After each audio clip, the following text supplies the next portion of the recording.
Mother Earth is a planet, and so are you. You're her offspring. You resemble her in more ways than you know. Beneath the surface of the ground provides a home for the worms and maggots. Your skin is the ground of your body.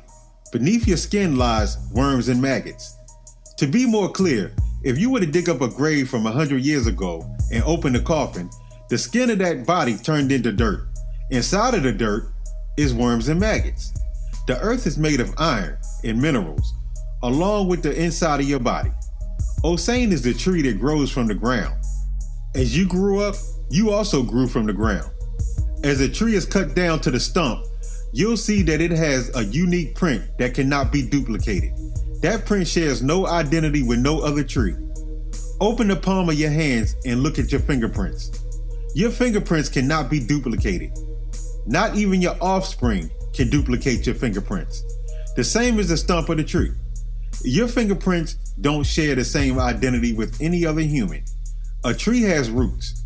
Your roots are your hair. A tree has vines. Your vines are your veins. The bark is what covers the body of that tree.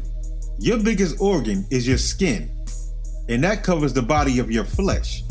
As you can see, you and a tree have a lot in common.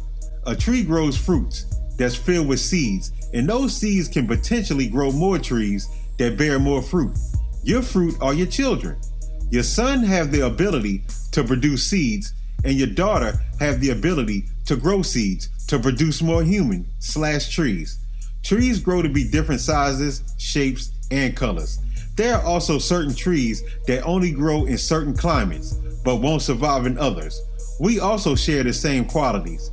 We grow to be different shapes, sizes, and colors also. As humans, we're born in certain climates, but won't survive in others without certain vaccinations and medications before traveling there. A tree requires food, water, and sunlight to preserve its health, the same way that you do. Osain can also be very territorial. As trees are removed to build certain structures, Osain is not always pleased and will make his presence known. Anytime a fence is built, you'll notice how new trees love to pick the area right next to the fence. If it just happens to be a chain link fence, notice how the vines will grow between the mesh of the fence. Notice how the vines of the tree can consume a structure of a house when it's not maintained. If someone was stepping on your property, you would make your presence known. Humans will go to war to protect their territory. So why would Osain not do the same thing? Our families from all generations, what do we call it? A family tree. I'm sure we all heard the example of the people in your life being leaves, branches, and roots. Leaves are the ones that don't stay with you. When the wind blows, they blow with it. As the seasons change, so do they. In the beginning, when everything is great, their color is bright green, but as the seasons change, they lose their color and die out. Branches are the ones that trick you the most. Branches are strong, so you'll think that they're solid until they become hollow and break off. Then there's the roots, the most important one. The roots are loyal. They help you grow and become the tree that you are. Roots also shares your experience and know what you've been through and are a part of your growth. Now that you become one with the Osain within you, ask yourself, where are you planting your tree? Is the environment a good one or a bad one? No matter if the environment is good or bad, that tree will still grow. So let's get into the leaves, the branches, and the roots first. Then we'll get more into the environment of where you plant your tree. We'll start off with leaves. Let's say you're in a relationship with someone you thought were your soulmate. In the beginning, everything is perfect. The two of you become inseparable. The happiness you shared with that person was the greatest experience you ever had up to that point. That is the moment when a leaf is at its greenest. You begin to feel as if nothing could go wrong. Your trust starts to grow for that leaf. Since that leaf is so high on your tree, you become comfortable. You begin to believe that since the leaf sits so high on your tree, nothing can tear it off. Then comes the change of the seasons. As time goes on, things start to change. Everyone who was happy for you, they no longer care. The energy that the relationship was experienced has now died out. Now the relationship is starting to go through problems and tests. The leaf is no longer green, It's now orange. The two of you feel that the relationship is starting to die out, but you try to convince yourselves that it's not. The two of you have started to become more distant. As time now passes, your person is secretly starting to imagine themselves with other people. Now the leaf has turned yellow. Deep down inside, you feel something isn't right, but you're still not sure. Your person is now flirting with others and embracing compliments. Even though your person hasn't made any move, you suspect something isn't right. You find yourself playing detective.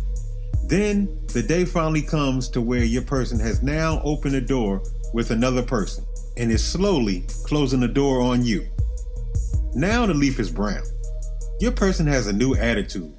The things you do that annoy them now no longer affects them. They become more distant and their attention seems to be elsewhere. Then that person breaks off the relationship with you. That's when the wind came and blew the leaf off the tree. As the leaf hits the ground, notice how it has no life. That's the same life that was sucked out of your relationship. If you step on it, it crumbles. The green on a leaf is the chlorophyll that creates oxygen. Compare that to the leaf that now lays on the ground. It's dead, lifeless, and no longer breathing. Now we're going to get into branches. Let's say you started a cleaning business. You are the owner of the company. You hire 3 employees to help you with the cleaning. Just like with almost any story, everything is always great in the beginning. The business is doing well and everything is working out smoothly. Those 3 employees are your tree branches. Your tree branches are connected to you tightly as the company grows. Now that your company is becoming more known, someone that has more capital than you has decided to take your idea and start their own independent cleaning company. This company approaches branch number 1 and offers them a job in their company. Branch number 1 is offered a little bit more money if they were to leave your company and join their company. Branch number 1 accepted the offer. Branch number 1 has been removed from your tree. The other company tore the branch off and removed it. Branch number 2 has started to become lazy. Branch number 2 has showed up late for work and doing the bare minimum on the job. Branch number 2 has started missing days but is always present on payday. Then the day comes where branch number 2 never returned. That branch became hollow and fell off your tree on its own. Branch number 3 is your best worker. Branch number 3 is dependable, hardworking, and always keeps a positive attitude. Branch number 3 just one day happened to be in the wrong place at the wrong time. He was involved in a terrible car accident that wasn't his fault. As a result, branch number 3 has become paralyzed from the waist down. Branch number 3 is no longer able to work at your company. Branch number 3 was removed from your tree by a natural disaster. Lightning struck that branch down. As a tree, you'll produce more branches. So that means that you can always hire more employees to replace the ones that are no longer with you. Now we're going to get into roots. Let's say you grew up in poverty. You never had much, but you made do with what you had. You and your best friend always had talks and dreams about one day things will be different. Your best friend grew up with you and knows you better than anyone else. The two of you work together at the same factory. One day your boss calls you in the office to discuss something. He tells you how much he's impressed by your work. He's offering you a supervisor position, making more money than you ever seen in your life. You begin to get excited and start pinching yourself to make sure you're not dreaming. Then he tells you the job is in another city and you'll have to relocate. That's the moment your excitement started to lower. If you accepted the position, the relocation will take place in the next 2 months. Your mixed feelings are starting to show, so he tells you he'll give you 1 week to think about it. After work, your best friend can see how depressed you look, no matter how much you try to hide it. So you explain your situation.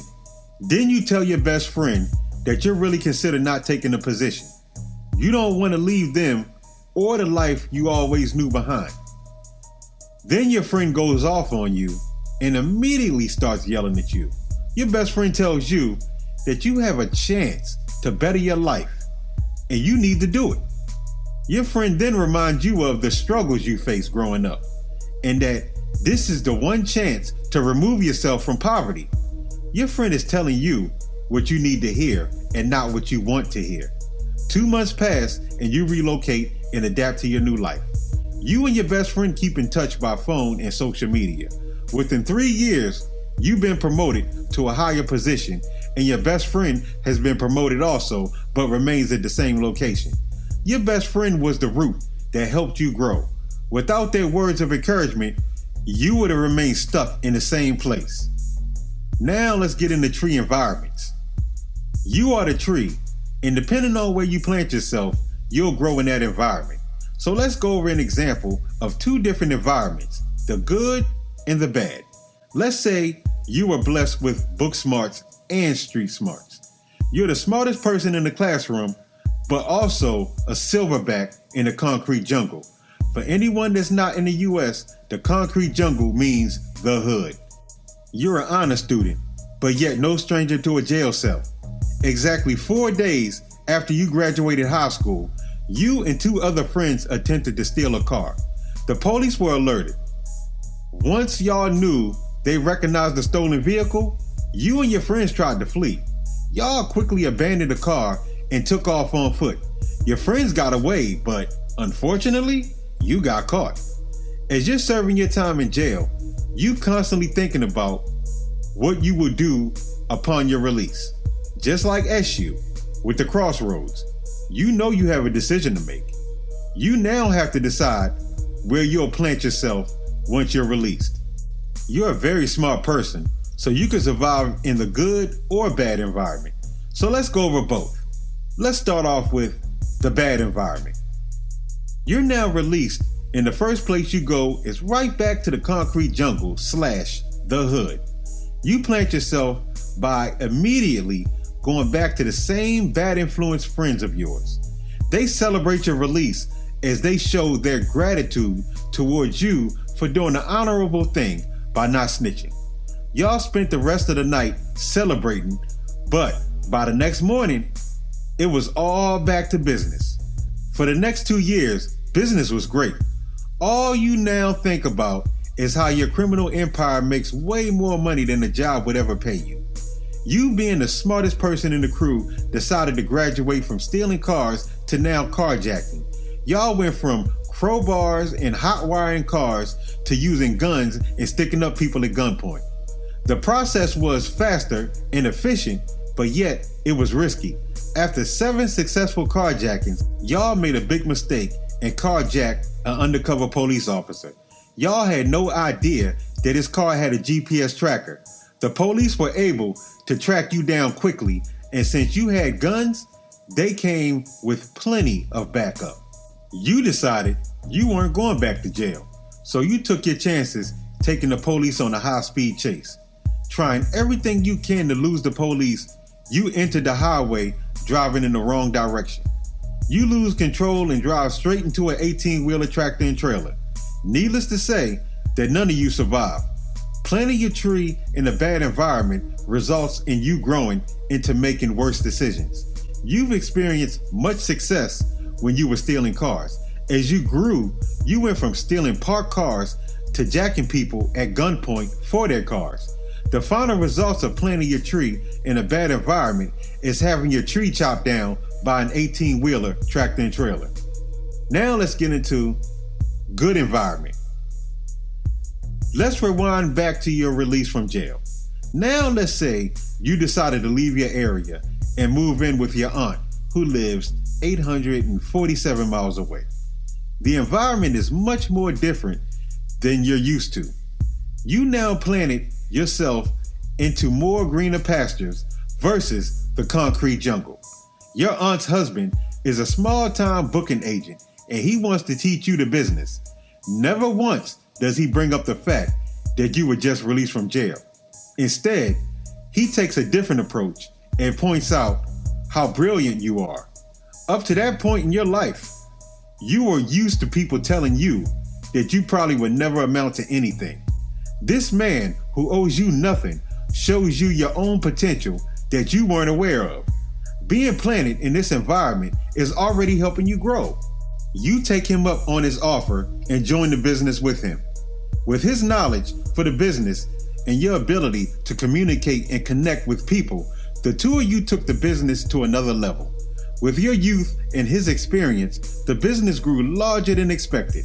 And now, 4 years later, you have published your first book, titled From Behind Bars to Beyond Stars. You explained in the book how you went straight to jail after graduating high school, and now you're a top booking agent for talented stars.